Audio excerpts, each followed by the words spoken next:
Alright, bye-bye.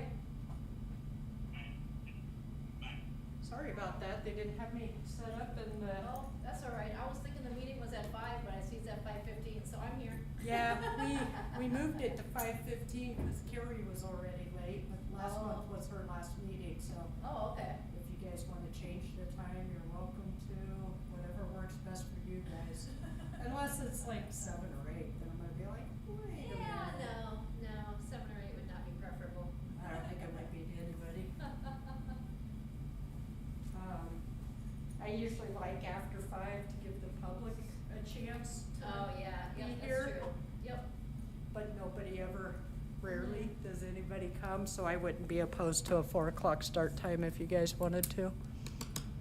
And we are on because the system was messed up, so if you want to say something edgy, you might want to step out. I'll try not to. Well, I gotta watch myself, sometimes I forget.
Like I'm missing something.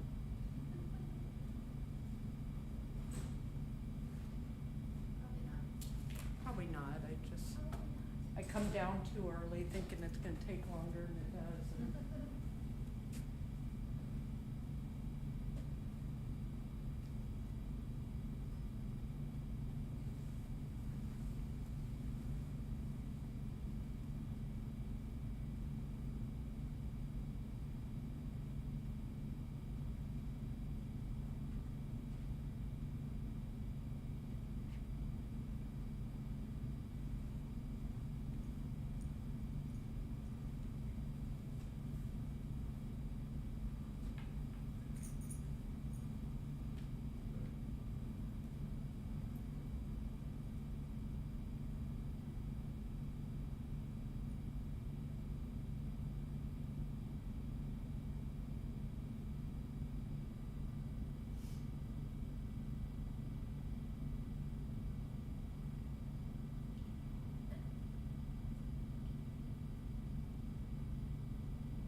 Tina Oh, Tyson. Mr. Schwartz.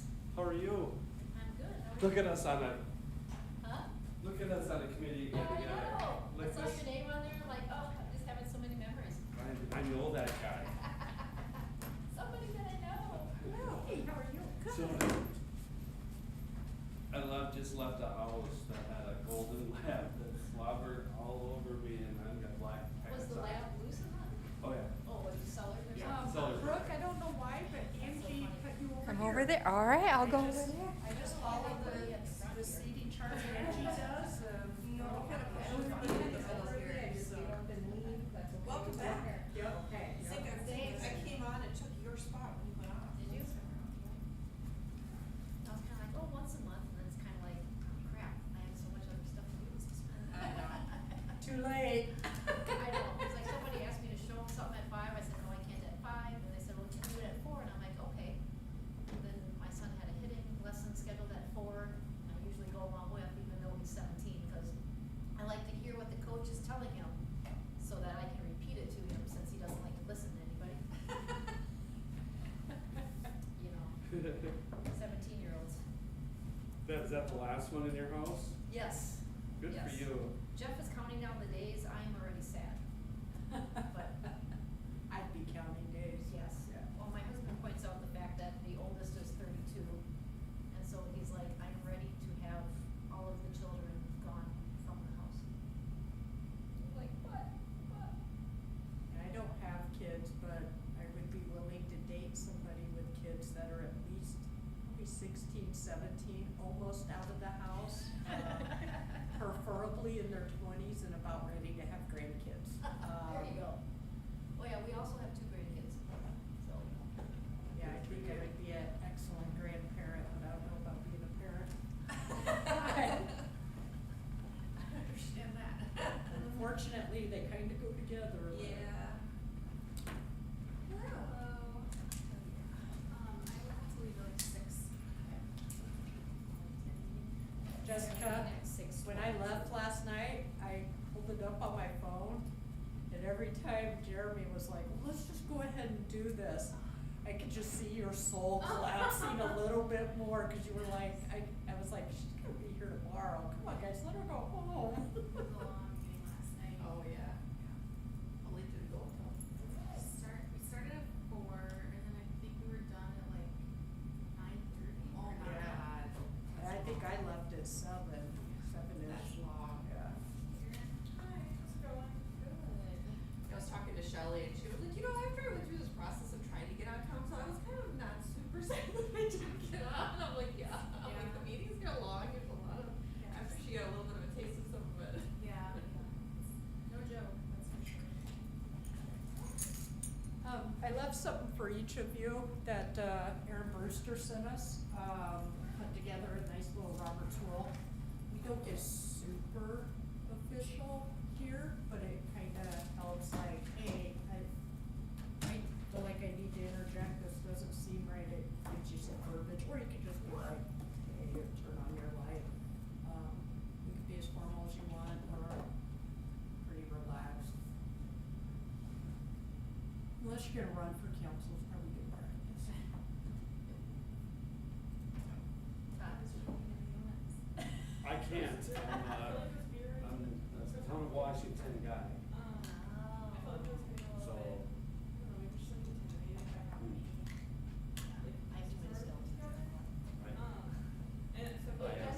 I know. Good, how are you? But I was everything I know. opening up the closet door so people can see all of them.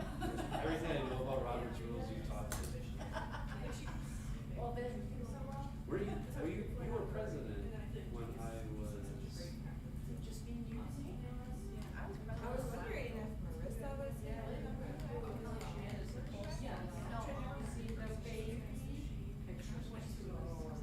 Yeah, I saw the picture, or at least the He was first at home one. with me.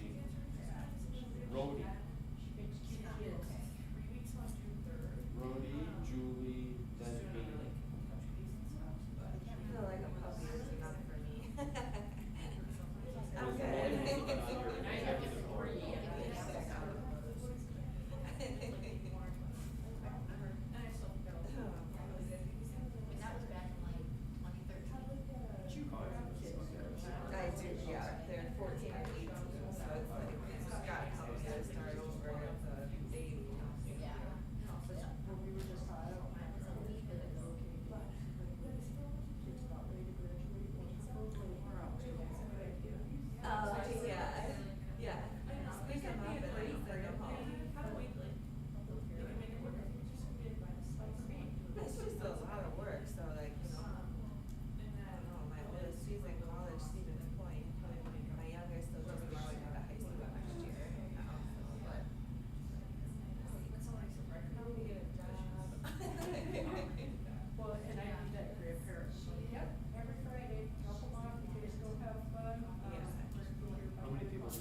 apparently she has a page where we took that picture.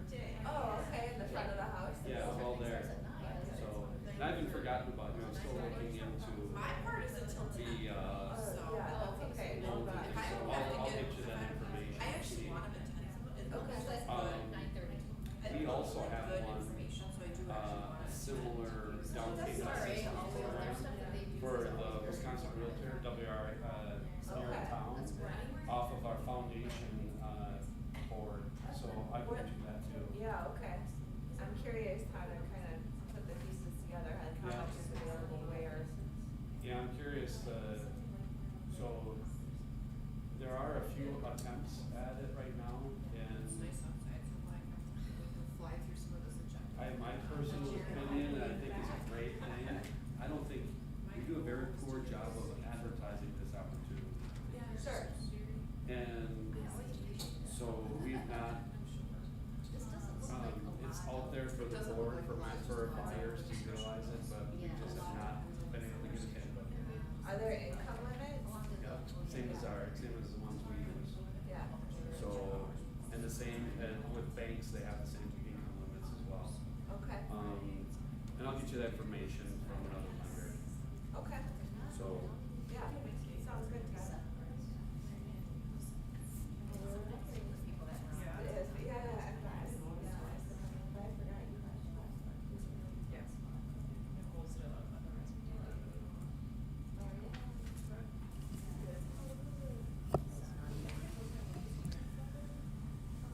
the All right, I'm going to go ahead and call us to order. It looks like it's 5:15, so I think we have quorum, so we can move forward and actually do our work tonight. So, roll call. Okay, first point of order is roll call, and I don't have the list, so I'm just going to read off who is here, and I think we're only missing one. So, Commissioner Hanson? Here. Councilmember Schoen? Here. Commissioner Thrun is here. Commissioner Tyson? Tyson. I knew it, Yeah. right. Start with. Commissioner Buchner? Commissioner Peterson? Here. Commissioner Swartz? Here. Commissioner Lash? And Commissioner Stokes. I think that's everybody. All right. So introductions of new people. So I think, Tina, you were this is your first meeting then now back on, right? Correct. Okay. Why don't we go around and just do a quick round of introductions, since we have a minute for that. Are you gonna include an icebreaker? You didn't put that on my sheet. Do you want me to do one? Everybody knows I love icebreakers. Yeah, no, it's not on my I agenda, made a so commitment last night to make sure they keep going, so. what would you propose? You know, I had a really good one today. If you could pick any mentor, living or dead, who would it be? Kind of a tough one. That one's hard. That's a lot of thought for 5 o'clock at night. Let's go with an easier one. What's your favorite song? Is that too hard too? That's kind of hard. Okay, so I've got one. All right, so let's do introductions. Introduce yourself, and then what you are most looking forward to doing this summer, because we're coming into summer. So at least that's something. Everybody's got stuff going on. So let's start over on the end with Commissioner Hanson. Okay, yeah, my name is Erin. I'm on here as just a community member. I don't work in housing in my day job, but yeah, like I said, I'm just here as a community member. This summer, I feel like I'm very busy with weddings. I have 7 weddings to go to. So I think that's all I'll be doing. So I guess that's what I'm looking forward to. I am Jess Schoen. I am the council liaison for the commission. I've been on Hawk. I think this is now starting my 3rd year. So if you ever have any questions about council, and this extends to everyone, I don't actually know if I've had an opportunity to introduce myself to some of the other newer members. So if you ever have questions about council, feel free to reach out. I'm always happy to try and relay information back and forth. And this summer, I am very busy with work and council, and then some other personal commitments I've made. So I don't have any fun plans. I guess I have a small trip I'm taking down to Trempealeau for a girls' camping weekend. So that's what I'm looking forward to in June. All right. I'm Christina Thrun. I'm the executive officer in my day job for the Chippewa Valley Home Builders Association. And this summer, there's a lot. I have a very busy, packed summer too. We were looking at it recently, but I'm probably most looking forward to my bachelorette party because that's going to be fun. We're going down to Pepin, so I'm excited. Tina Tyson, I was on this committee before. I think I've been gone for 2 years or something now. My husband and I own a real estate office in Eau Claire right up on Brackett Avenue. Also do property management and new construction. The summer, I guess my son is going to be going into his senior year and has decided not to play football, so we actually get to have a summer.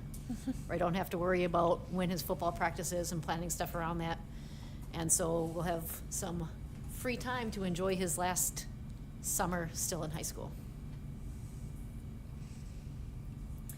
So I'm Brooke Peterson. I'm with General Property Management, where I'm the Vice President of Property Management and also real estate agent for them. So some things that I'm kind of looking forward to this summer. As soon as this meeting's done, I'm headed to Washington to go to the coast there in Oregon. So I'm kind of excited for that.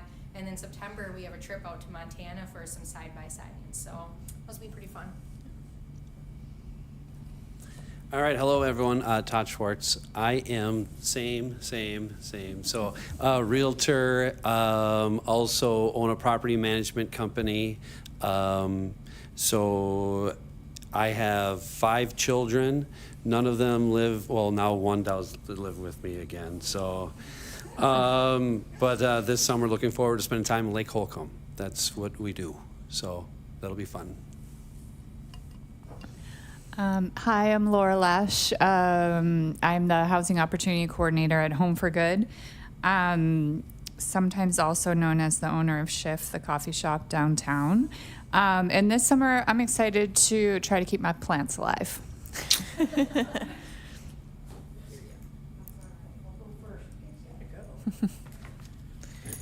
I think you all know me. I'm Billy. I'm the staff liaison for Hawk, and I am most looking forward to see how Willie does camping. We didn't get out last year with the new puppy. The other 2 do okay, but Willie's my little monster, so I don't know how it's gonna go. But I'm looking forward to at least trying it. Even if we have to pack up at 2 in the morning and come home. We might do a backyard camp first, so. All right, Jessica. All right, for those who don't know me, I'm Jessica Olson-Bew. I'm Executive Director of the Housing Authority for the City of Eau Claire, as well as Housing Division Manager. So overseeing administration of the city's CDBG and home allocations. I'm looking forward to the Blue Ox Festival. It's my favorite festival in Eau Claire, so I'm going to attend it again this year. I think I've gone every year since 2018, with the exception of 2020 when it was canceled. So nice to meet you.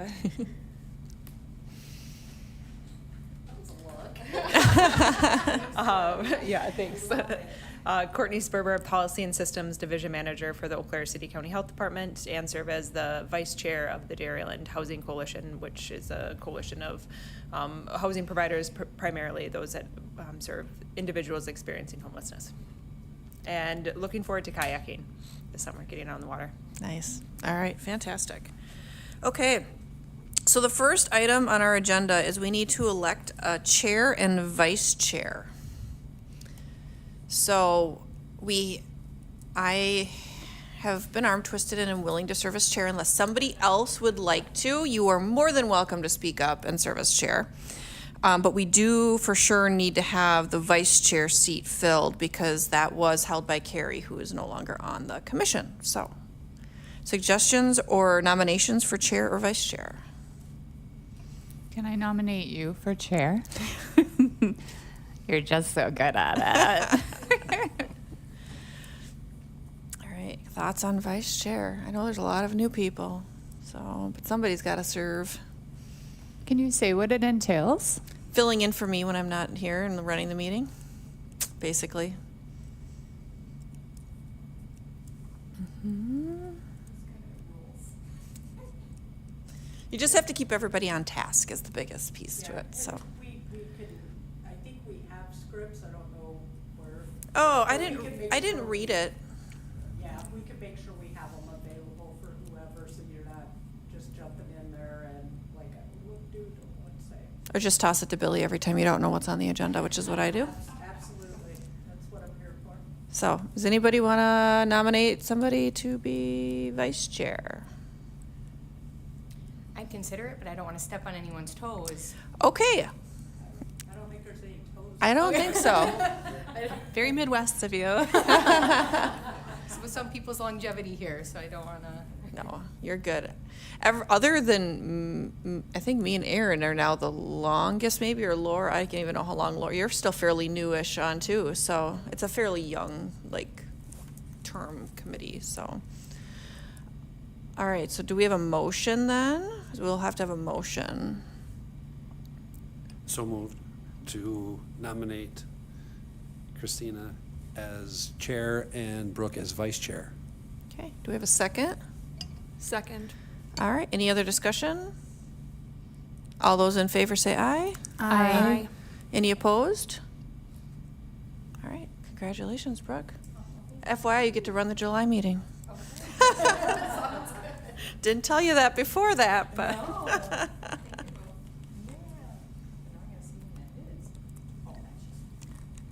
Yeah. All right. So now we need to approve our meeting minutes from April 8th. It was included in the packets that were sent out. Do we have a motion to approve the minutes? I can motion to approve. Okay, do we have a second? Second. Oh, Okay, motion and a second. Do we have any discussion or corrections?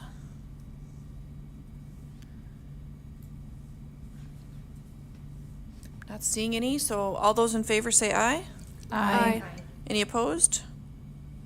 All right. Let's see here, open public comment period. Do we have anybody here from public comment? No. Okay, so I'm just gonna skip that, I don't need to read it.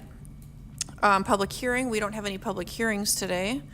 So moving right along to our business agenda, and the first item was the housing funding programs and the training session planning, and I'm not even sure, because I wasn't at the last meeting, where that left off and where exactly we're at in scheduling that. So Billy, we will toss that one over to you on where that's at with planning. Yeah, we didn't talk a whole lot about it last month. I think we need to first set a date. I think we're pretty well decided on speakers. So we'll just need to set a date so we could start lining those up, and confirming availability and everything.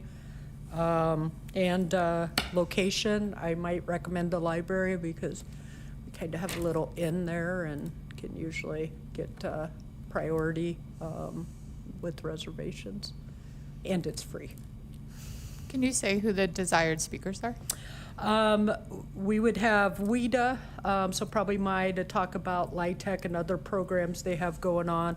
I can't remember her name, but we'll have somebody with the home program. And I think Jessica even said she could share on them, but there was a name out there too. CDBG, we could share on that too, and I think those were the main things we wanted to hit. Okay. And what, do you remember, what time of day, were we talking about a morning? Or it was like a daytime, we weren't talking about evening, I know that, so. Yeah, it's up to you guys. Okay.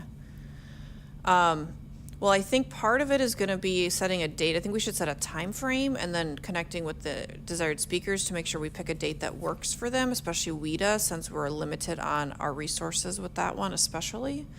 There's also 2 new bills that went through that are related to WIDA that could be wrapped into that. One of them ties into the bill package that passed before that now can stack TIF funding on top of the previous packages that went through, so that would be helpful, I think. But I think we should look at our time frame in terms of time of year, or month, or whatever, and then go from there. So I know Cody had originally suggested July, but I don't know if we can pull that off that quickly right now.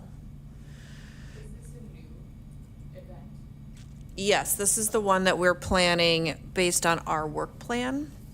So, that we said instead of doing a conference or whatnot, we were doing this, and this is targeted to developers and people that we're trying to educate about some of these different programs that could take advantage of them. So it was gonna be more specifically targeted to people that we would want to try to educate about these availability of these programs and how to use them. Dates that are bookending, that, like, when they would need to know. That's what we're trying to figure out right now, is what time frame we're trying to work within. So, because Cody had suggested summer or like July, but I think it's gonna be tough unless, Billy, you think you can pull it together by July with the speakers.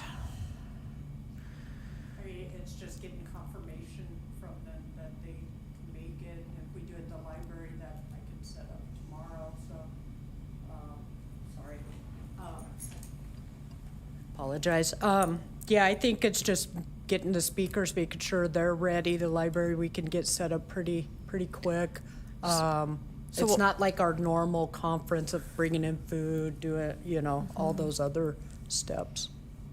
So why don't you connect with the speakers then and start looking at timeframes and availability and see if July's an option? If it's not, I feel like early August is okay, but once you get close to school, it gets tough, and then you better wait until October. Like September's really tough. So I think we either need to get it in late July, early August, or we need to wait until October would be my recommendation. Can I ask my question a different way? With the knowledge they're attaining in this session, is there like any, it can't be later than this date because then they can't use the funding? Do you know what I No. mean? No? Then I would Not say that I'm aware October. of. I would say October. I mean, the experience for me as a parent and as a business owner is that August is a ghost town. July, you're gonna miss a lot of attendance with vacations. September is insane, and then October is when we start RSVPing for things again. That's just a cadence I feel familiar with, but I think it would also give us a lot more like preparatory time. I don't know. Yeah, the only thing I'd say, if somebody wanted to apply for Light Tech, it would be a short time frame, but they would be available to the next year. So if they're thinking about it, they need to already be working on it. So I don't think that'd be a huge barrier. Okay. So let's start with figuring out, like, get the presenters connected, and then maybe you can reach out, once you connect with them, Billy, reach out to me and let me know where it's at, and then you and I can kind of maybe work on a time frame based on what their availability is, and we can bring it to the June meeting here and with a finalized, and then we can work on a marketing plan and all that next time, Okay, if that sounds good. perfect. All right. All right.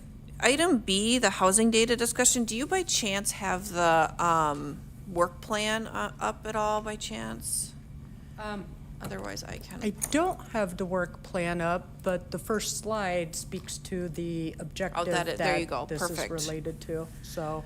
So so we have a work plan, and I don't know, has that been shared with the new commissioners by chance? When they did they get it? Angie should have sent it out. Did you guys get the new work plan? She's pretty good at keeping me in line, and making sure everything gets touched on, and if not, I can send it out tomorrow too. Okay. And I believe it is on the Hawk page. But Angie sends a little packet that's got all kinds of good info in it. Yeah, so we went through kind of a whole strategic planning session over a couple of meetings here at the end of last year, and came up with a work plan that we will revise at the end of this year, tweak on some things. We're already finding there's things in there that we may have to tweak a little bit or as we go. But objective 4 here, Billy put up is on the actual objective is to review civic strategies that increase home ownership opportunities. That was the objective. And then our actions we had talked about were to collect data on home ownership to understand potential strategies that can promote home ownership, and using the data collected, start to create a housing plan to grow home ownership and sustain current ownership. And then the housing plan would be a part of the comprehensive plan. The county is doing a county-wide housing plan as well. They're just in the phase of raising funds for that right now this summer. They're actually going to be presenting at our board meeting next week. So they're in the funding phase, and then I think are planning to kick off in the fall-ish time period is the last I was told. when I just chatted with him last week. So, that should play in, that was not knowledge we had when we created this, and I want to make sure we're not, double doing things as well. And that data, I think, is going to help us with some of these other things. And so, I guess I wanted to have more of a conversation about, if we have certain data we do want to look at, we still have this objective, and we have an objective to grow homeownership. What does that look like in terms of what does our data desire look like? And what does this look like in terms of what we want to try to accomplish this year with this? So I did put some data. It's been a weird thing saying that a lot lately in conversations. Some to get us started to see what else you guys might want. Fun fact, got an email this week from the census. New housing data, actually the 2025 data, comes out tomorrow. Okay. So I have a presentation with 2024 data. I was like, oh, one day. But I can run through some numbers if you guys would like real quick, and we can see if there's stuff missing, stuff we want to get, and I can track down where and how we get that. First of all, we know that housing, you typically don't want to spend more than 30% of your income. Many of the programs are based on what the county median income is. And currently that's $69,475. So that's the point where they start coming up with all these different numbers. They factor in number of people in the household, different things. WHEDA just released the new rent rates for the year. They actually went in effect May 1st, but feds didn't send it out till like May 5th. So then WHEDA had to get everything together. So the new ones are out there as of this week. I don't have that information in here, but that's where it all starts from. We are actually going to see a small reduction instead of a raise, which I found interesting. I went back like 10 or 20 years. I don't think I put it in here to see how often that happens, and it's really rare. Just thought that was interesting. But if you are making the median income, that's about $33.40 an hour. And so I broke down what some other wages would look like and what their 30% for a year or a month. And I figured yearly income based off the hourly rate if you're working 40 hours a week, 52 hours, or 52 weeks a year. So you can see even if you're making 30 or probably more, $20 an hour, a lot of the newer builds with rent rates and stuff, you would still struggle or be pretty tight in that range. So anything under that is going to be a struggle, especially with the housing market not having a ton of vacancy, allowing people who probably shouldn't be charging more than $500 to charge $1,000. Always helps me when I see it in perspective like this. I went to a few of the sites to see what our typical housing cost is. Zillow has it as average about $311, Redfin median about $285. Realtor breaks it down to listing and sold. Kind of a big gap there, which I found interesting. I would have expected it to be more than listed or pretty close. And then I broke that down, figured if you were buying a house for $311, just went with 6% interest. That's probably lower than what you're gonna get right now on a 30-year loan. There's the yearly income you would need to afford homes at that rate, and then it breaks it down into hourly. So with what they're saying houses are going for, you pretty much have to be over $30 an hour to buy a new home. And then I put, if it was a 5 or 10% down payment, I think a lot of institutions are wanting 20. And when you look at just 5 and 10, that's gonna be impossible for many people. So if it is up to 20, you could be looking at 60,000 for a down payment, which is going to be tough for, you know, a huge portion of the population. And feel free to stop me if you have any questions.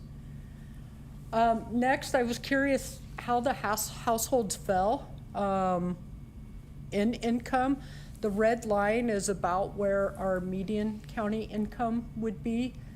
So I just added the whole thing. It's probably about 2/3 the way through there. But 48.2 is everything from 75,000 down.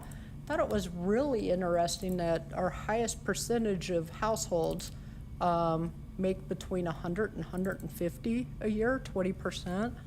And remember, that's a household, not a single. But I still thought that was interesting. Me and my peer were talking about it today, and we were just kind of curious where all these people are. And we know that there's a good population in the lower incomes, and I don't know that this accurately reflects that. We're still building out of ACS data that is averaging in COVID years, so we're still building out of where that could have some data concerns. Laura? Billy, is this households, this is humans, this isn't home ownership, right? Percent of households by the income they make. Okay, so this has nothing to do with home ownership, because then I'd agree with you. Yeah. There are a lot more Yeah, it's people just- in that lower income, yeah. Yeah, it's just overall households. Yep. All right. Next, being a university town, I think it's important that we look at university impact, because you're going to have a lower ownership occupancy in university towns. So I compared all the university towns in Wisconsin.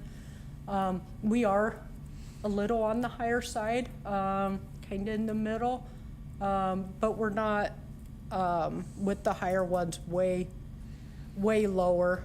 Superior's way up there. That's kind of a high percentage for a college town, in my opinion, unless it's a bigger one like Kansas City, you know, or Milwaukee or something like that. Even though Milwaukee's is still pretty low, but they have a lot more households to factor into that than smaller towns might. So we always want more home ownership. Home ownership is a great way to increase generational wealth, but I don't necessarily think we're doing horrible in that category when we look at some of our peer college towns. And there's, I also looked at percent of students based on the overall population. You know, like Platteville, 53% of their population is students. So yeah, they're gonna, I think their ownership percent seems a little high actually with that high of a student population, but just to help put things in perspective and see where we're at. And that was everything I pulled from the ACS. We do have permit data that we do keep track of. My new intern starts next Monday, so we'll be getting that all updated. We also go out and pull eviction data, so we can kind of keep a pulse on that. And we started pulling foreclosure data, but those take so long, I don't know how much we can really determine from the data out there, because it can take a long time for a foreclosure to go through. But we'll continue pulling that data and just kind of keep a pulse on that, make sure we don't start seeing a lot of foreclosures indicating a bigger problem. I have the permit data for, through April. It was just emailed out this week, I think, or late last week. So year to date for single family residential, new new home construction. We have 15 to date. Last year we had 14, so we're up a little. Two-family residential, duplex and twin, we're at 9. Last year was 4, and multifamily residential, we're at 6, and last year was 4. So we're up on new buildings. Total dwelling units is actually down because the multifamily residential is smaller ones than there were last year, 32 this year to 215 units last year. So there's just that piece of it is the total dwelling units is down, but overall building is up. So just a update on that. So Christina, what area is that? this is the city of Eau Claire. So I get the city's permit data emails when they go out. And just a note on that, it is just permits, so if somebody pulls a permit and never builds, we don't really have a report that shows when they're complete, but we are working on whoever gives the final occupancy, where they can update it, finding a way for them to update it so we have that information too, and then we can start seeing how long are builds taking, you know, do we have many permits that are pulled and then don't happen, you know, different things, and give us a better feel of what our inventory's at. Can you flip back to that first one that had then the work plan strategy? Okay. So that was a good data. Thank you, Billy, for pulling that and sharing that. So looking at then our work plan objective 4, so we have some data. Is there additional data we want collected? Will that be covered in the countywide housing plan, which that's their goal, is to look at what housing we have and what housing we need? And then looking at the overall objective of reviewing civic strategies that increase home ownership opportunities. Is there something in here that we can tackle this year? Or is this something we're gonna put on hold until after we go through that housing plan? I guess that's, I wanted to see what people's thoughts are on that. So we'll start with Yeah, Councilmember Schoen. yeah. I feel like there's probably more, but just things that I would like to see that weren't include the vacancy rate. I think that would be helpful data for us to keep our thumb on the pulse of. And then I think about one of the struggles that we have had in our community that I think is contributing to our housing costs and shortage is the influx of people. Eau Claire, I mean, it's great that Eau Claire is growing for a lot of reasons, but it is straining, I think, our housing stock in a big way. So I don't know, I mean, aside from the census, if we have other ways to gauge like population influx or changes in general, but that would be helpful data to have. And then with respect to the permit data, I think it would be really helpful from like a policy lens if we can, if possible, I'm not familiar enough with like how the data comes in and if this is feasible, but to look at any trends we see pre-zoning code change and post-zoning code change. Obviously, there were a lot of things we had hoped would reduce housing costs or increase density and different things related to kind of the different tasks that this commission is charged with. So it'd be really helpful to try and see, is that working, you know, and if not, make policy recommendations to address that. So those were all my immediate thoughts. And I have Excel sheets with the permit data going back like 4 years, I think, so we have all that available. once we get Perfect. it caught up. Yeah. To the zoning code piece, I will tell you, there was a lot of people that rushed to get their projects through under the old code. And we're now just seeing stuff come out under the new code, so it's gonna take a little bit of time to kind of see. I know that the end of this year, I'll have some new information on the cost impacts of the new code. We'll have some better data at the end of the year. So, Commissioner Lash?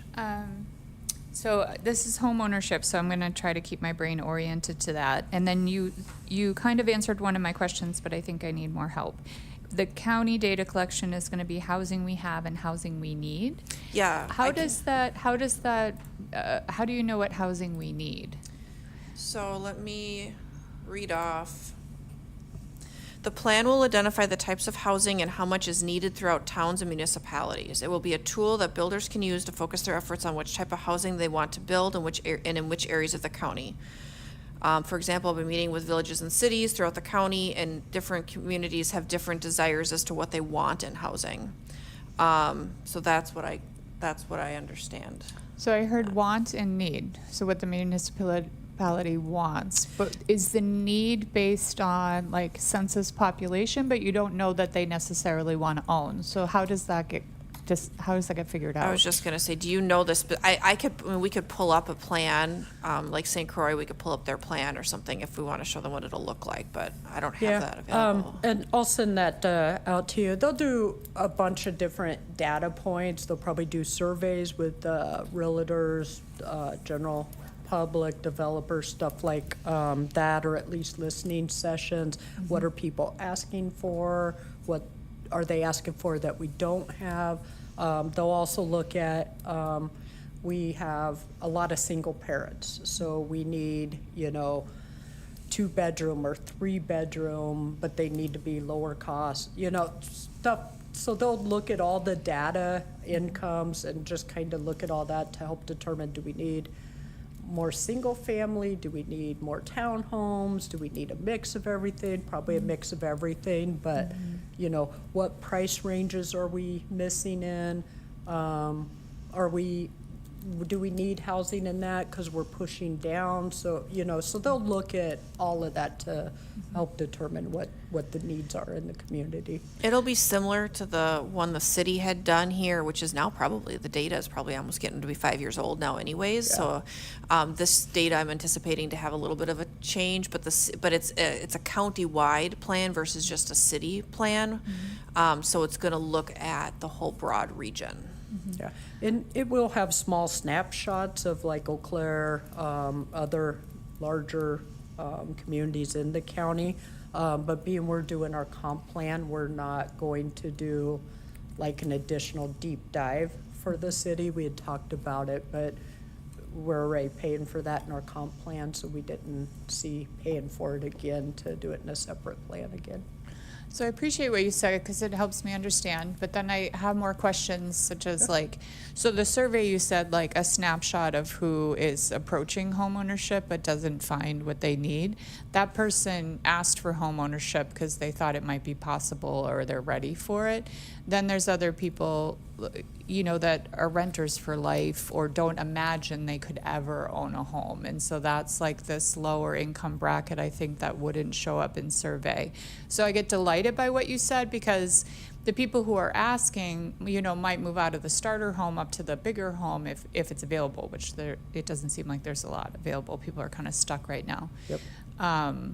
So Yeah, I guess I still don't understand what kind of snapshot that gives, except throwing a dart at what could build and what could be bought. Do you know what I mean? I don't know. It's, it's an analysis of taking a ton of different data and seeing, can we pinpoint exactly that, well, Billy wants a townhouse, but Laura wants a single family? No, but it's going to give some general ideas that you guys are short 800 units. We, after all the analysis, we see that we need, people want single family homes with their own yards, so here's what we think the amount is.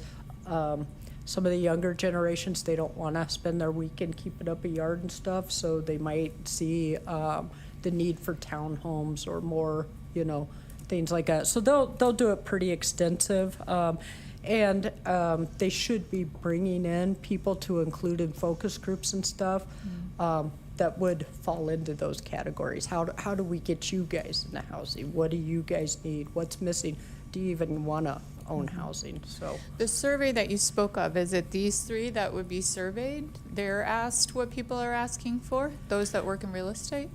I can help you with that. Well, yeah, they part could of- be part of a focus group. Part of these numbers that you come from, the shortage that is calculated from, is the state has it as a statistical thing that every year we build this many houses.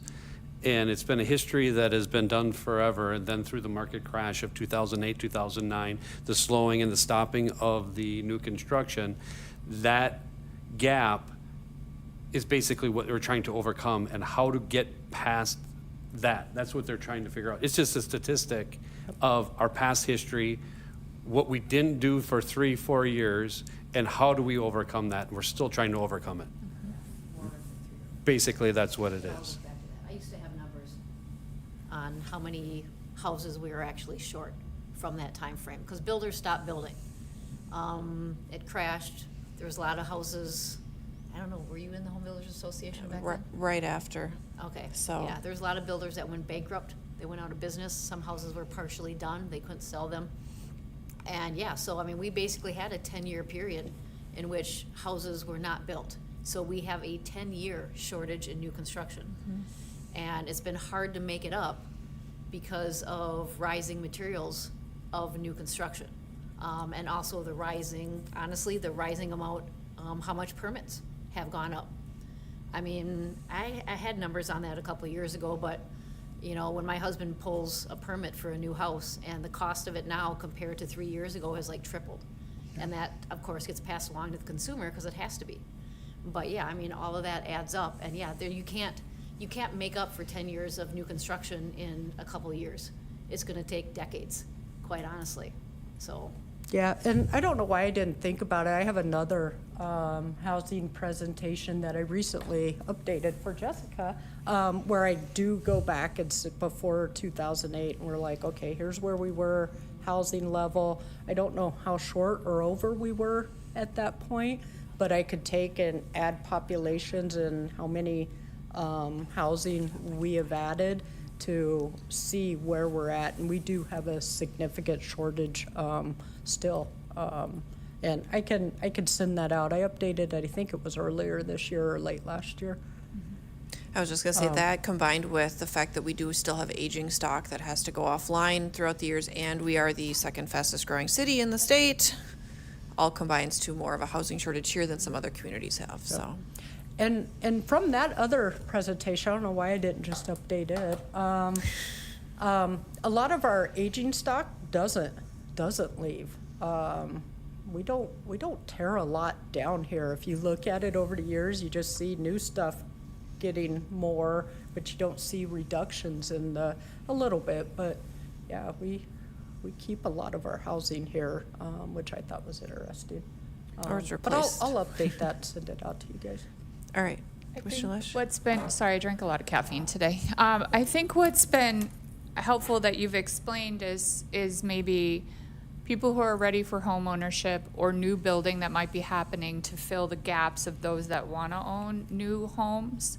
But the way I'm reading this, and I'm sorry if I'm like diagramming this sentence like 7th grade, but we want to collect data on home ownership to understand potential strategies that can promote home ownership. Does that also entail, like, do we also have the intention in that we talk about funding or bridging or things that are gonna bring people into home ownership that can't afford it? Is that of interest in this point? So I think the idea when we talked about this was like, yeah, looking at what can be offered to help promote homeownership. So people that are maybe right on the cusp, or like, for example, one of the new, and I can actually pull it, I have the whole list of all the new loans or the new bills that were passed. One of them is a new WIDA loan gap financing to help people cover that down payment. So, and to come up with that percentage down that they need. That's like one strategy that can be utilized and promoted, right? And so stuff like that, I think, is where we were going with this when we talked about it, but you got to remember we had a lot of conversations over that period. You were part of them over that, and you know, and so looking at, I think, but that, yeah, I think that was like, that's one example of, I think, how, but like looking at how do we promote, is there some things this commission can do to promote home ownership and help people move from, that are moving out of rentals into home ownership? Like, that's just one of the pieces of the whole picture. So. Yeah, and it can include many things. If you guys are thinking something that might require funding, you can recommend a policy and ask council if you're able to find funding. We would recommend, you know, XYZ program. We understand funding's tough. If you want to direct part of the funds that you guys have to like a down payment assistance program, I think that would be something doable. You know, you would want to figure out, do we want it to be a low or no interest loan so we get that money back and we can turn it over? Or do we want them to just be grants and once the money's gone, it's gone? Do we want to make them forgivable if they're in their house for so long? That's forgiven, but if they sell their house before that time, they have to pay all or a percentage of it back. There's a lot of ways we can tackle it. I would go into it knowing there's no funding, but you could still suggest a policy and ask council, can you guys figure out how to fund this? Maybe not this year, but let's look at, what the possibility is in the future, or let's start looking for some grants. Let's see if we can get some of our businesses to be partners in a down payment assistance program. So there's a lot of ways we could go about it, but whatever policies you guys want to recommend, we can do that. It's just a matter of, can we fund it if it needs funding? Yeah. Can I comment on that? Yeah, I was just gonna Briefly? say, and I do know that the county is also working on some things along these same lines too. I have to leave in a minute, so I just wanted to throw in a plug. We are just starting our capital improvement plan budget process. And so historically, we have always included some type of affordable housing fund line item. So honestly, great timing. If any of you want to think about that and make recommendations, I don't know that it's agended tonight, so I don't think Hawk can talk about that, but maybe at our next meeting, I think we still would be able to fit into the timeline. Or individually, if you have ideas, you're always welcome to share those with council and advocate for different policy items. And I would say yes, to what Billy shared, if this commission has really interesting, innovative ideas, I would say come up with them, flesh them out, bring the policy ideas to council. And I have seen examples where other committees have done that, where they have really, innovative ideas, and maybe we don't have the funding now in this budget cycle, but if you come and share that vision, and especially if it's data-driven, I think you can inspire council members to work together to find the money in the budget or pursue grants to make it happen. So I would love that if this commission has ideas in that realm. And there's potentially a lot of new federal money coming down if they can reconcile their legislation. So there may be money, we just don't know yet. So if we have a policy in place and money comes out, we could be like, yeah, we're ready. We already passed a resolution. We have a path to get there. We want this money to do it. So. Okay. So looking at these, okay. I have a question for Jessica before she goes. You asked the question, or you, for statistics of vacancy. I'm new, so I have how would you go about finding, that would be a great statistic, I would love to find out or whatever, but is there a plan, or is this something you just how would you figure that out? That's something we get reported on. I mean, Billy, we get that number from staff periodically. How do we get it? Yeah, the census does do vacancy for multifamily. Stewart, Commonwealth, they do a report where they calculate it. I'm not sure if they call the different multifamily and ask. It's tough to just say, yes, we know this is vacant, and have a fully accurate number. But the census will tell, is it 12%? Or, so when they go around and ask and stuff, nobody was there, or nobody lived there. There were no signs of occupancy, or, Do you feel that's accurate? Probably the most accurate we're gonna have, unless we go out up and down every street and try to determine if they're vacant. The census is a great source and everything, but the ACS, how that's done is they send out a percentage of questionnaires. So let's say if you have 100 people, 10 might get the questionnaire, and then they take that and make assumptions for the whole 100. In a community like Eau Claire, there's enough population where it's probably gonna be pretty close to accurate, and they do also provide margins of error. I worked in a community in Kansas City, North Kansas City. It's really only a few thousand people, One year, it seemed like they hit every one of a minority population, and there wasn't many. So suddenly, we had a huge bounce in this one minority population, and then the next year it was way back down low again. So we knew that that wasn't accurate. They just happened to get responses from this population and made assumptions based on the full population. So we're still coming out of COVID data too, so I think there's still some discrepancies there. I just wanted to offer, yeah, I don't know that it's like, well, I know it's not 100% accurate, but what I have found helpful about it from like a policy lens is the same process or the same methodologies used in different communities. So I think it gives me a sense relative to other communities in the state, where is Eau Claire? And for a long time, I think the vacancy rate is starting to increase, but we were like the lowest. We had the lowest vacancy rate compared to other communities. And again, is that 100% accurate? Does it tell us exactly the number of units that are sitting vacant? No, but I think relative to other communities within the region, it was useful, I think, to understand where are we in that larger picture and how strained is our housing stock and rental market. I'm just questioning, I just don't know, I'm not saying right or wrong, but my company manages roughly 700 build units, and I've never gotten a question on vacancy rate from any outside source. And our vacancy rate changes monthly, so if this program is a thing that goes out that takes 2 or 3 months to determine, that's not an accurate number. I don't know. I would love this statistic. This is what I do. Yeah. Well, that's, So- yeah, can you share the most recent report, Billy? The most recent vacancy, Yeah, because I mean, that's why I'm so appreciative to have folks like you at this table, because that's not my background, you know, so this is helpful. It's good that you ask those questions. Have you ever been asked that question? Right. Never. Right. Yeah, so that would be interesting.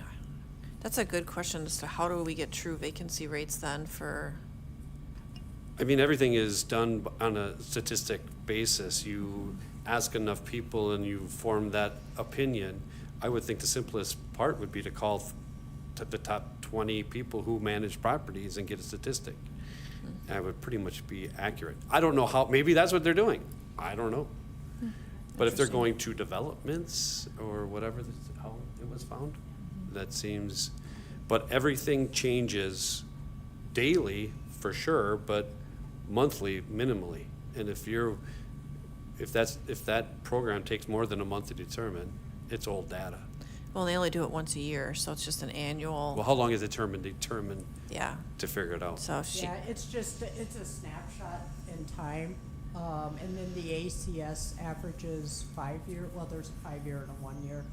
It averages 5 years, hoping the assumption is that over those 5 years, it's gonna be more accurate. And then it also determines when it's taken, because our vacancy rate is a lot higher in December as opposed to June. So, just your, interesting. All right. thank you. Commissioner Lash? Billy, I have a question for Aaron, but I wonder if you would be willing to ask the question so that we can all get the answer, like in open communication. Do you know what I mean? I'm bad Yeah, at the it might be a question I can answer. well, when I went to the Chamber and WEDC presentation last year at CVTC, Aaron had said that our vacancy rate was really low, and it was like 7.8%, I believe. And I don't have to be right. But if anecdotally you asked him how he said that on the panel, I'd love to know. Like, where did that come from? It probably would have been from census data, but I will ask him. I Okay. know for quite a while, we were under 2%. And that's where our real struggle was. If you're 2% or lower, you have no housing available. That statistic's accurate with us. But I think Stewart's last report on multifamily had it more in the 4 range, so we're seeing it get better. But we're still lagging behind much of the the state. You know, when we were under 2%, like Milwaukee and Madison were over 5%, you know, and you're like, oh, it's only 3-4% difference. It's huge when it comes to housing. Depending on who you ask, you three will probably be like, no way, Billy. I think a healthy would be around 8%. Aaron typically says 6% with his economic hat on.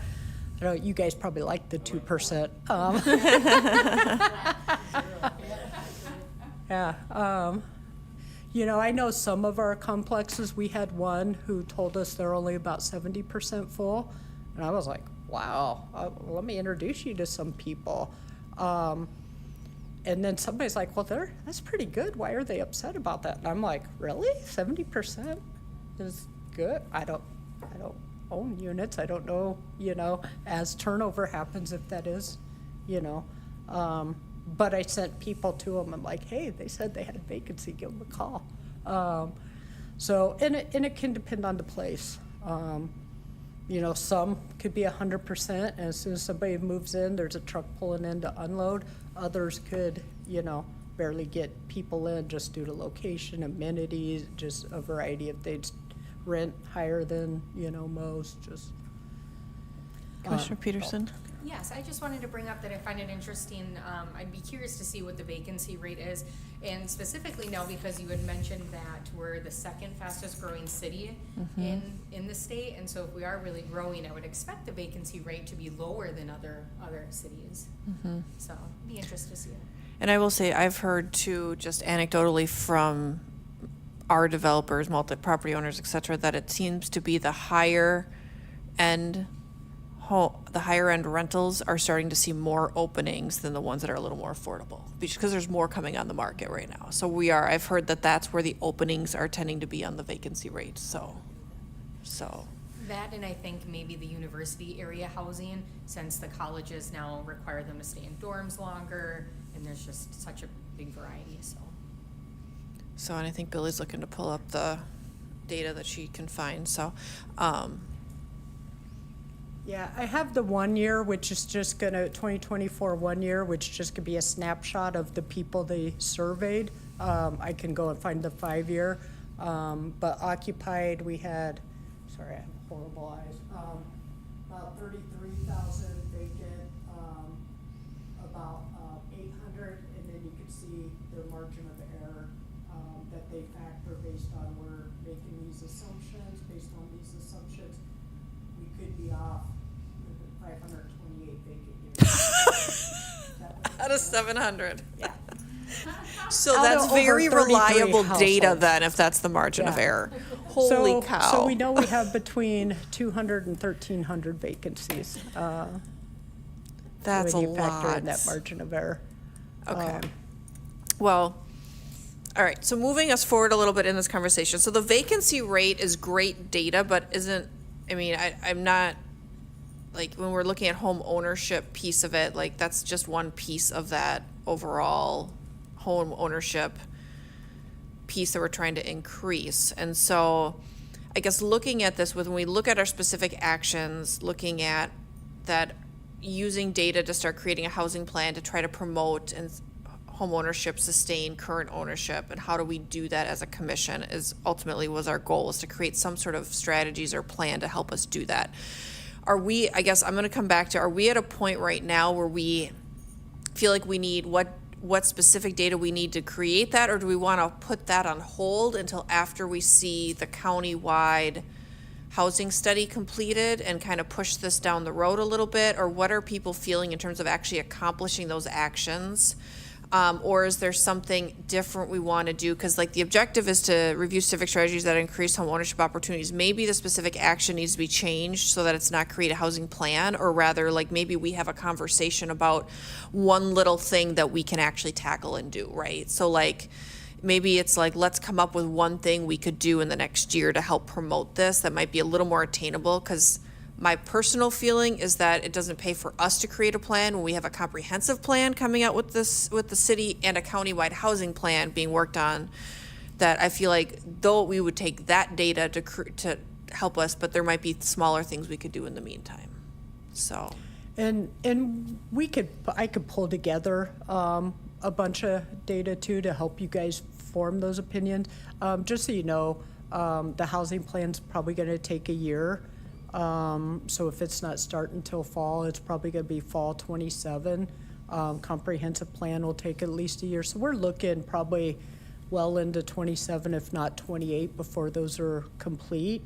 And, you know, I know some people have been like, well, we want to know what we need before we do it. And I'm like, we need housing, we need stuff now. So we're not going to hurt ourselves building stuff now. We might not know, you know, some very specifics, but we know if we put a 1-bedroom house down, somebody needs it. We know if we put a 3-bedroom house down, somebody needs it. So I don't think we would hurt ourselves moving forward sooner, but I would agree, let's, you know, pick 1 or 2 things, and go from there. Yeah, I guess that's, I don't know what other people think. My opinion would be that maybe we don't try to do a plan per Right, se, but right. that because there's plans that are gonna be created, that then Yep. we can create strategies from those plans, and maybe there's a strategy or 2 we could come up with that makes more sense for right now. What's the timeline of the county one that you're talking about? I believe, so they're hiring West Central Regional Planning to start theirs, but they need to finalize the funding. Their timeline's already behind schedule because they're already like 2 months behind the last timeline I saw. So my guess is, I'm gonna say by the time that's completed with Susan, it's gonna be end of 27 would be my guess, so. Okay, so across all 3 things that were just mentioned, it's 27, 28. Yeah. There'll be some information coming out in the in-between time, and like I'll be involved in the county one. I know we'll be involved to some extent in the comp plan one for the city. Like there'll be data we'll be able to pull before the final report. We'll have some information, but we're not going to see the full report till the end. And any of the data that's gonna be in there, I most likely can access now. And so any data that you guys want, I can find the source for it. So then I have a curiosity with our 3 new folks. Sorry to keep putting you on the spot, but I'm like so excited you're here. And Erin, weigh in too. But when you read the words potential strategies that can promote homeownership, what like pings for you? Like what need do you know, or like what gap would you like to fill? I don't know. My initial thing that kind of comes to mind is people that are in leases. I know this might be a little bit more on the outside of the box of what people would generally think, but when they're in a lease, breaking a lease is hard, which I mean is good for landlords by all means, but sometimes that can kind of hold people back, or when they have to sign a lease 3 months in advance for a renewal, and then they're not thinking about their home ownership in the next year to come. So that's kind of just something that coming up with, I don't know, not such a barrier, but I know it's there for protection of the landlords, rightfully so at the same time. I think the biggest obstacle that we need to overcome is just the information that new homeowners do not understand or get, or the type of financing that's available, WIDA loans, the type of grants that are available.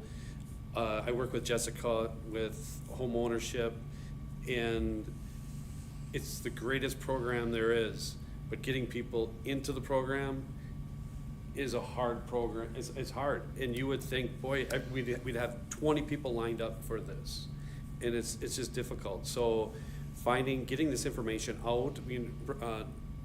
Tina and I work on we're on boards with with our local RENWW. We have the foundation. We have grants that we can give there. And I would probably, I don't want to put Tina on the spot, but there's grants there that I would say 80% of our realtors don't even know that we hand these out. And so getting this information out to people is the key. And we do a terrible job at it. And we've got to figure that out.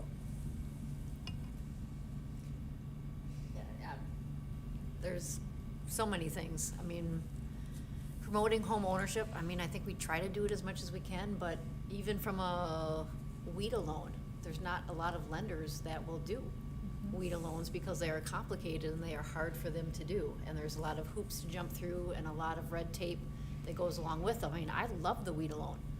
You know, it's one of the only You know, it's Wisconsin specific, it's 0% down, one of the only actual 0% down loans that are out there, but lenders don't promote them because they don't like doing them. Even some of the other ones that offer low down payments, I mean, there's properties that have to qualify, and a lot of them, you know, it all depends on the appraiser. You have a little bit of chipped paint on a window and boom, you know, it gets red flagged. It's, you know, there's a lot of barriers, I think, to home ownership, and even, you know, understanding how much they need to put down. I mean, there's loan programs out there for 3.5%. People don't have to have 20, only if they want to avoid PMI. So it's a lot of that, and I mean, I think there's a lot of people that want to own homes. I think it's teaching them how to be fiscally responsible and able to save for a down payment in order to not go to Starbucks every day. That money, I have these conversations with my 21-year-old daughter all the time, and anybody with teenagers can probably attest to it. It's trying to tell them that money is better saved, you know, for a home. I mean, I remember years ago, people bought the house and then they bought the furniture that goes in it. Now they have the furniture and they're trying to find the house that it would fit into. It's completely different, and it's just trying to convince people that they don't want those things now, but to save for down the road, and what is more important than that Starbucks every day is owning a house someday. You know, I'm just shocked a lot of times when people always think that it's 20% down needed to purchase a house. You know, I'll talk to this with my brother who has my niece who's 20 years old. He goes, she's saving up. I go, tell her to, you know, stop saving, just buy the house. I said, you're never gonna save enough for the market. You're losing money by saving money. So if you know what I'm saying. Just that mentality, teaching people how to purchase, it's just a lost thing. So I don't think people think they can do it. This is good information. I think that, Aaron, do you have anything to add to any of this conversation? I could go on. This is an interesting component. We haven't talked about this aspect of it, obviously, because now we have some good information with some of the realtors and stuff on board. That I think that maybe an opportunity then for us would be to do some sort of an educational. What does that look like, whether it's content, whether it's a session or something, for specifically where you bring in the financial people that can talk about some of these loan programs. There are lenders out there that'll do WIDA, but yeah, you have to find the right one. Bring them in, talk about that, talk about how do you plan and how do you become fiscally responsible? How do you do, what are some of the programs out there? And so if you want to become a homeowner, what's the 1-year plan or 2-year plan you need to do that, right? To get your items and things in a row. That might be something like that. And then if we could partner in, we could get the Realtors Association to partner in it, we could partner in a city, we could get a bigger, broader push and try to get some awareness out there. That might be something very feasible that this group could do. Mr. Hanson? Maybe I'm misremembering, but I thought I've heard of something like that already existing, or I at least think that I've heard of a program where it's like if you buy a home, then no, I think it's before you buy a home. I thought that there was like some sort of program that you can enroll in that like teaches you how to like go into buying a house, and then it like qualifies you for like certain loans or something maybe. I think can't. there might be specifically something remember through what a it is, so I'm lender kind of, then. like, treading water, but Yeah, I'm not sure. There might be a lender out there that offers something. I'm not sure. maybe. I don't know. Well, I know one of the things, oh, sorry, did I interrupt you? You go ahead, because I have a different topic. Okay. I was gonna say, I know one of the requirements of a WIDA loan is that you have to, at least it used to be, that you had to watch a thing about home ownership and all that. And of course, the last time I worked with anybody doing a WIDA loan, it was something in person, which probably doesn't happen anymore. Yeah. I was going to say another statistic that we have, the three of us have, being on MLS members, is we can bring to you how many houses are available for sale in the city of Eau Claire, how many are pending, how many have active offers. I don't know if that's a statistic that you like at all, but we could bring that as well. But it I share that with my office weekly Yeah. to let them know where the market is going. And of course, understanding that that is something that changes on a minute-by-minute basis. And I think that's good data, because when I'm driving around the city, I pay attention to houses for sale. And then I watch for that sign to leave to help give me an idea of how many days they're on the market.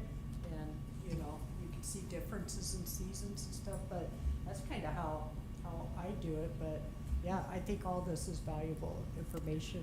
They can give you average days on the market off the cusp, like today. The data's there. Building on everything you've said, I feel like, so saving is a far-fetched feeling, I feel, for the generations that came after me. So I feel like to make, like you were starting to hint at, to make it tangible, so if it was a year or two or something, I think it would be greater, instead of coming down on folks and telling them how it works, start where they're at. So what does every renter say? Like, I wish this money was going to me instead of my landlord, right? Okay, so you're a couple and you're succeeding at paying $1,700 a month in rent. That means your mortgage should be, and I'm just making this stuff up, but it would be a great demonstration. Your mortgage should be $1,400 because you're going to need to spend or save at least $300 as a homeowner on all the things that happen or whatever. Do you know what I mean? So it's like, okay, so that's my target number. And then we can't do the calculations on all the opportunities like WIDA loans and all those things, but give them a low down payment number, maybe. Then I'm not just saving into infinity and not understanding if I'm ever going to get there, because I think a lot of times we just collapse. Not me, I'm not young anymore, the younger folks, because it just seems impossible. So we want to make it sound possible, even if it's still a little ridiculous, you know? Does that make sense? In most lenders, the program's 5% is kind of standard, right, for the down payment for most lenders, and then 3.5 to 5, right? Yeah, okay. Because that would be, yeah, on a 3, but then there's the programs out there then that have the gap and all that other stuff. So, because a $300,000 house, 5% is $15,000. So, it's just good numbers to have. All right, so I mean, we're coming up on 6:30 right now. I'd like to kind of get us some direction on where we're going with this, so we can start trying to like wrap into the later parts of our agenda here, because we are now going to, Brooke's taking off, we're losing quorum, so. No, you're fine. I wouldn't have anything else to vote on, so, have a good night. So is everybody kind of in agreement that this is seems to be a topic of something that we could actually physically work on to do some sort of education related to how to become a homeowner? How that looks can be kind of tweaked out, but that could be how we could work towards this objective this year. Does everybody agree that sounds like that's something that everyone was saying? How that looks, we have to figure out, but something like that. Does that sound okay? To that, what time of year do you think would be the best to do that? So obviously spring is the kind of the hot time, so to speak. People buy all year, but spring is the hot time. Would fall be ideal? So you can kind of talk about, like, if you're looking to buy maybe next year, here are the things you need to do to get your eggs in a row. Talk about credit scores, talk about what the loan packages are. Do you need to save up a little bit of money? How do you do that? How do you know what I mean? That's exactly that. Okay. Yeah, because then you spend less on the holidays. Yeah. Okay. You're too busy in the summer, right around September, October, to get that program started. Okay. So let's plan on that. So we'll plan a fall. And then I'm thinking that maybe what we can do is draft up like an outline based on what we talked. I've been taking notes.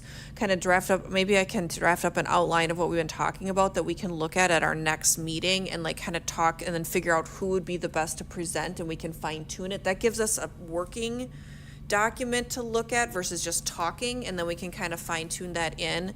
And I can talk to Brenda too about partnering with the Realtors. You guys can too, but I mean, one of us can talk to her tomorrow or something about partnering in on that. And then I know we'll be on board. We can probably get the chamber on board too to help cross promote, and then so we can get a few partner organizations to help push this out too. I think would be good. So I think that would be a good thing. Does that sound feasible? Okay. All right. So I'll put that on my homework, Billy, to work on the outline for this.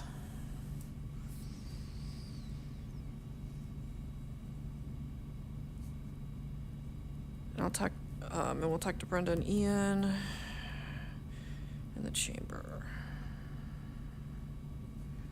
Okay. Hey, look at that. We're accomplishing things like crazy tonight. All right. Are we good on this one right now? Is there anything else before we move on and wrap up? All right. So, staff updates.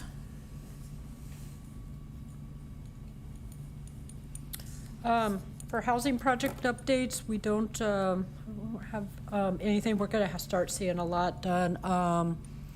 Paragon, I think, they start moving people in, or they did some. They have another, did they do some, or are they moving them in this month, next month?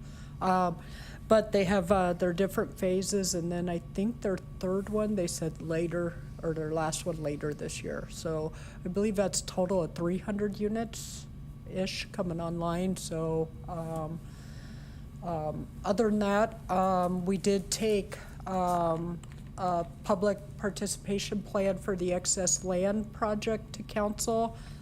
They gave us a lot of feedback on process overall. So we're gonna start putting that together, and I'll bring it to you guys to take a look at before we take it to council to get your guys' input and thoughts on it, and how we, for our newer people, the city owns a bunch of various properties. Some of them we got because we needed stormwater retention. Well, since that time, curb and gutter's been put in, development's happened all around it. We don't need that for stormwater retention anymore. Let's declare it excess and figure out how we can put housing on it. So I'm going through and checking all our properties and be like, well, this is a trail, where obviously aren't building houses on it, you know, or this is a park, the neighborhood says it's underutilized. We don't want to get rid of a park, but can we build something on part of it, you know, or the old, so that's what we're working on with that. We already have a couple that we did go ahead and declare excess, and we're working on an agreement with Habitat to build on those. So I'm excited for that, and hopefully we'll have the new RDA district approved soon, and there's $1 million there that we can start utilizing towards projects. But other than that, not really any updates. I guess that was quite a few. Okay, so discussing future agenda items. So I think we have next meeting some things kind of, we're gonna we'll finalize the date for the meeting on like the different housing program opportunities, and then based on when the presenters are going to be available, we'll finalize that next meeting, and then we'll talk more about this home ownership educational seminar next meeting. And then next meeting, is it next meeting that we're doing the legal one too, or is that July? Next meeting. Okay, so we also will have July. So I think those two things and the legal stuff will probably be enough for next meeting. So, okay. Anybody else have anything else you want to see in a future agenda item? Okay. Announcements. So tomorrow's Thursday, right? Yeah, tomorrow night, at the library from 5 to 7, is the Affordable Housing Panel. So, Jonah is the host.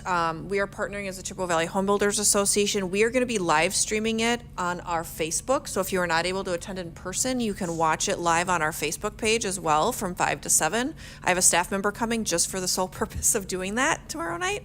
And we're going to try to get it downloaded after the fact too somehow. But so we'll be doing that tomorrow night. We have a really awesome group of panelists for that. I'm really excited. We've had a couple of meetings to talk through like the details of what that's going to be. It's going to be, I think, a really good discussion. I actually have in front of me like all the questions and everything we're going to go through. But the panelists is Cody Philipzak, who served on here, Justin Held with Rocket Construction, Tim Mather with Westcap is going to be joining us, and then James Roblecki will be joining. And so it's going to be a really good conversation, some really good discussion that we've had about how to actually look at building affordably without necessarily needing LIHTC. The whole goal of this is like, how can you do it without needing the LIHTC funding? Because that's hard and complicated for people to do. So how can you build affordable units or bring the cost down on units? Jonah's asking to target this at like the 60% CMI, which is hard, but even getting to 80% or things like that. And Rocket has been doing stuff that's getting to 80%. And so looking at how do we really truly get down there. So it's going to be a good conversation. I'm excited for this one. And with the people involved, I think based on how our Zoom meetings have gone, it's going to be really interesting. So Do you have something out there about the live streaming that we can try to share out quickly and maybe get some more people? Yeah, I don't know if I thought Jonah was gonna put some stuff out, but I don't think they did. I don't think they have. They've been sharing so much different stuff, and our Facebook has been we've had so much going on. But I was gonna have Taylor post something tomorrow morning, letting people know that we're gonna be live streaming tomorrow night. But once it's live streamed, you can go back and watch it too. So it's like, it'll be up for like a month. So like if people aren't able to watch it, they can go on there. And I know a few others are planning to share it from there. So, so that's coming up. That's tomorrow. I do have the list of the April bill pack. There's a whole set of bill packages that were passed and signed in April by Evers. There's some really great ones in here. One of the big ones is the Truth in Planning Act, or bill, I don't know what it's called, but basically it applies to cities and villages. It does not apply to towns, but in cities and villages, if a piece of land meets the comprehensive plan, so if the comp plan designates this area for future, let's just say multifamily development, the zoning has to be matched. So you can't actually be denied rezoning if it's in the comprehensive plan. So it's saying that the cities and the municipalities have to do the work up front, and that's when you get the public comment, that's when you get the involvement, and then once it's in the plan, you have to follow the plan. So that was a big one. It does not go into effect until January of 2028 to give the municipalities time to do their comp plan updates. And it also requires housing updates every 5 years in those comp plans as well. So that's a big one that has come through. There's a few other ones that are relevant to affordable housing. One of them is there's now the new an ability to do a workforce housing TIF district.